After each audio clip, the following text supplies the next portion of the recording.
Vamos a continuar señalando la hipocresía de este individuo que no apela a los académicos cuando cree que le sirve para la causa y cuando no, pues la academia es idolatría.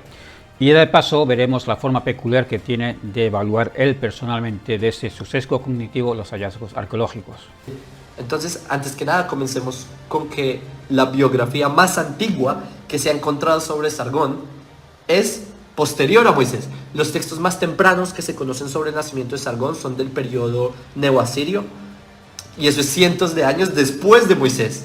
Así que ya de entrada nosotros vemos que el relato del nacimiento de Sargón fue escrito después de Moisés. Ahora, ok, eso no significa que ahora el nacimiento de Sargón sea un plagio de Moisés por el hecho de que la biografía de Sargón sea más tardía. Eso no me refiero a eso.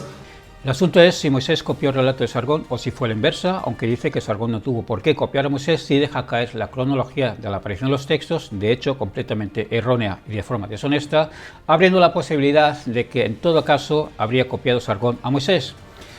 El relato de Sargón de Akkad está recogido en una tablilla en escritura cuneiforme en Neo-Acadio. La tablilla es propiedad del British Museum, identificada con el número de registro K.3401, y en realidad hay más tablillas o fragmentos, pero el judío googleando solo encontró esa tablilla en la Wikipedia, pero este as me lo guardo para el final del vídeo. El argumento estrella de este adefesio, sufrido del Dunning-Kruger, es que, de haber copiado alguno de los dos, este fue el que narró el relato de Sargón, porque la tablilla que contiene el relato es del siglo VII de antes de la era común y Moisés vivió muchos siglos antes. Esta es su patética lógica judía ortodoxa, de estos iluminados que sufren de esa arrogancia de creerse deber enseñar al mundo no sé qué sabiduría judía. Menos mal que es miembro del club ególatra que se hace llamar Or Legoyim, Luz de las Naciones. Si se creyese las tinieblas de las naciones, ni me quiero imaginar qué es lo que nos enseñaría el recluta Noajidas Yaakov. Yo me pregunto cómo sabe de qué época es la tablilla. ¿Lo leyó quizás de sus sabios de Israel en el Talmud? Pues claro que no.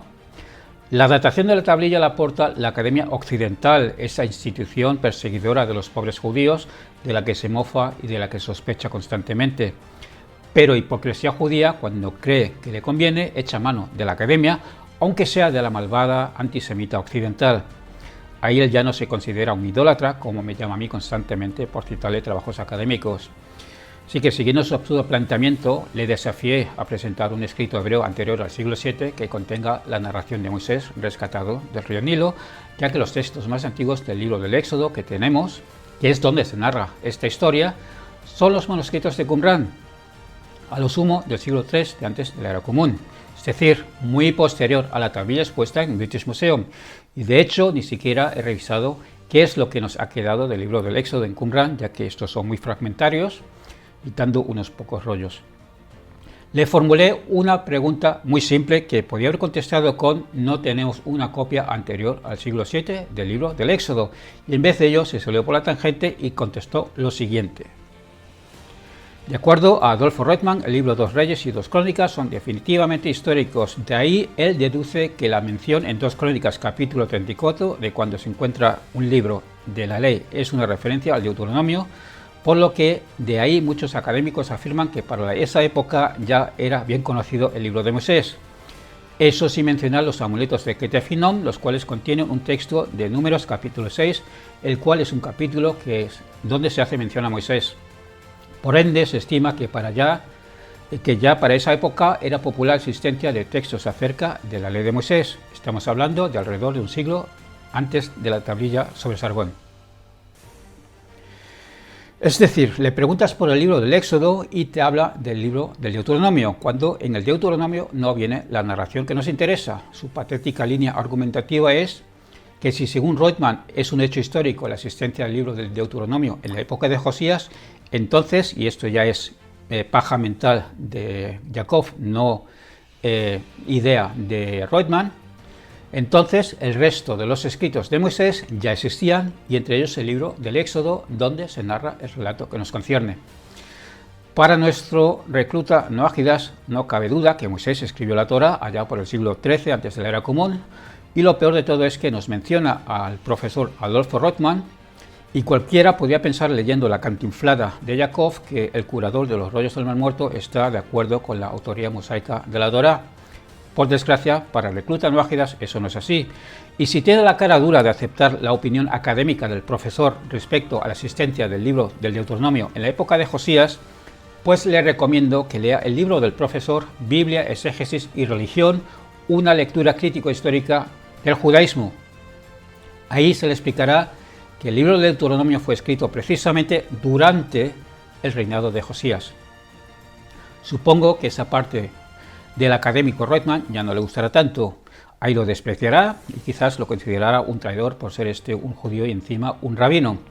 Y quién sabe si estaría dispuesto a tirarle pañales de bebés en alguna de sus conferencias, como hacen los descerebrados judíos fanáticos, luz de las naciones, en las conferencias universitarias que da el arqueólogo israelí Israel Finkelstein. Por favor, Jacob, lávate la boca con lejía antes de nombrar al profesor Reutemann. Y luego en su segunda parte de la respuesta a mi comentario, y quitando su lloriqueo de que soy un inquisidor dogmático fundamentalista, es decir, de nuevo saca a pasear su paranoia pseudo persecutoria, me habla de los amuletos de Ketef Hinnom. Estos amuletos están identificados como KH1 y KH2, están escritos en paleohebreo. Y aquí de nuevo recurre a la academia, concretamente a la arqueología, la cual dató estas piezas en un principio entre el siglo VII y el VI de antes de la era común. Pero quizás incluso sea más tardío si se tiene en cuenta la reconsideración académica en base al estudio paleográfico de las inscripciones, su ortografía o incluso el detalle de que sean amuletos fabricados de plata. No me puedo extender en los detalles de esta datación por la limitación de tiempo de 10 minutos. Para más detalles os remito al artículo Ein Programm fürs Leben, Theologisches Wort und Anthropologischer Ort der Silberamulette von Ketef Hinnom de Angelika Berteljung de la Universidad de Leipzig. En cualquier caso, el recluta Noágidas no está actualizado cuando dice que son un siglo más antiguos que la tablilla de Sargón. A lo más serían contemporáneos en el mejor de los casos, o lo más probable, según los análisis más recientes de los amuletos, incluso son del siglo VI o el V.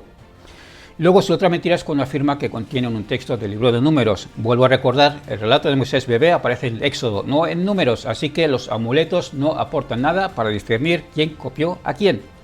Yo entiendo que nadie copió a nadie. El autor del Éxodo recoge simplemente un arquetipo mitológico conocido.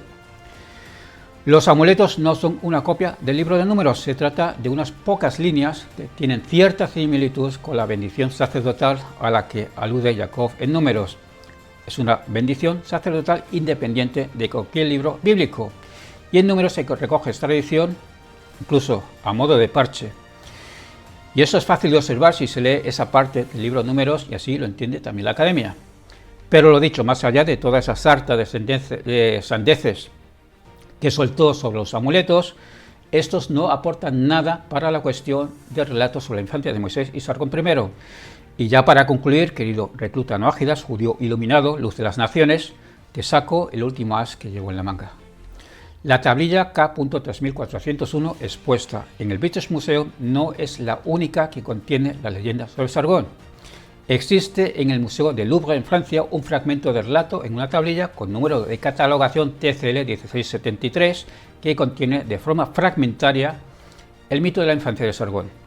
Y para tu desgracia este fragmento ha sido datado hacia el 1800-1700 de antes de la era común. Por lo tanto, de haber existido Moisés, que lo dudo, en el 1260 como afirma Jacob, esta tablilla precede al caudillo tribal en números redondos entre aproximadamente 500 y 400 años. Así que lo siento, si seguimos tu pésima lógica científica, pero iluminada por los sabios de Israel, Moisés, por cronología de la aparición de los textos, fue quien copió a Sargón. A los que me seguís en TikTok, recordaros que me haríais un gran favor si os suscribís a mi canal de YouTube, Dragonheart666. Allá puedo tocar estos temas con más profundidad, ya que no tengo ese límite de tiempo de 10 minutos.